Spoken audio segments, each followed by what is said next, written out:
Наш бойкот на этих выборах – это главный протест против существующего положения дел. Мы должны объявить тотальный бойкот. Қазақстандағы жалғыз оппозициялық партиямыз дейтін социал-демократтардың бүгінгі құрылтайында шыққан шешім осы. Сайлауға қатыспайды. Сол баяғы жағдай, баяғы партиялар, өзгерген ештеңе жоқ деген партия төрағасы шетелдегі оппозиционер Мұхтар Әблязовтың жақтастарын қатарға кіргізіп алып, экстремист ұйым аталып, жабылып қалудан қауіптенетінін айтты. На деле только 79 человек. Шындығында Қазақстан бойынша небәрі 79 адамнан өтініш түсті. Яғни олар айтқандай мыңдаған, миллиондаған адам жоқ.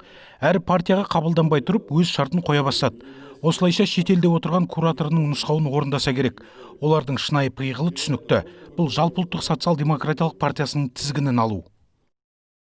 Жақтастарын осы ЖСДП-ні қолдауға шақырған Мұхтар Әблязов партия құрылтайын онлайн бақылап отырды. Рахымжанов сөйлеп жатқан сәтте қорқақтар биліктің жобасы деп бірнеше пікір жазып үлгерді. Масқара, ұлттық қауіпсіздік комитетінің партиясы ретінде әшкере болдыңдар. Жақында ғана соңына дейін барамыз дегенсіңдер. ЖСДП құрамына қосылайық деген қ.д.т үндеуінен соң Назарбаев бойкот жариялауға тапсырма берді. Партия жетекшілері мәлімдемелерін түкке тұрмайды. Өздеріңді оппозиция етіп көрсетпей-ақ қойыңдар. Ұлттық қауіпсіздік комитетінің партиясысыңдар. Бойкот деп кетіңдер.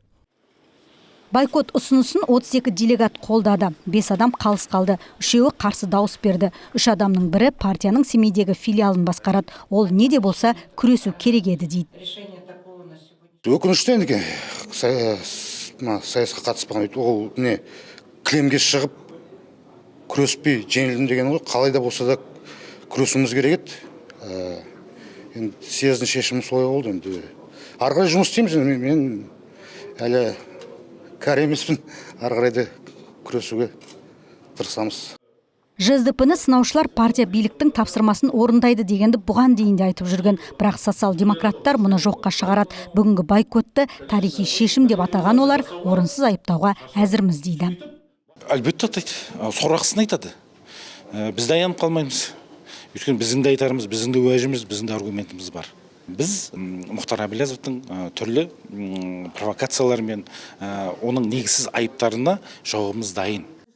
ЖСДП 2006 жылы құрылған. 2007, 2012, 2016 жылдары мәжіліс сайлауына қатысқан, бірақ парламентке өте алмаған. Ал былтырғы президент сайлауына кандидат ұсынбаған. Қазақстан заңы бойынша депутат болғысы келгендер парламентке тек партиялық тізім арқылы ғана өте алады. Партияға мүше болмаған адам кандидат ретінде өзін өзі ұсына алмайды.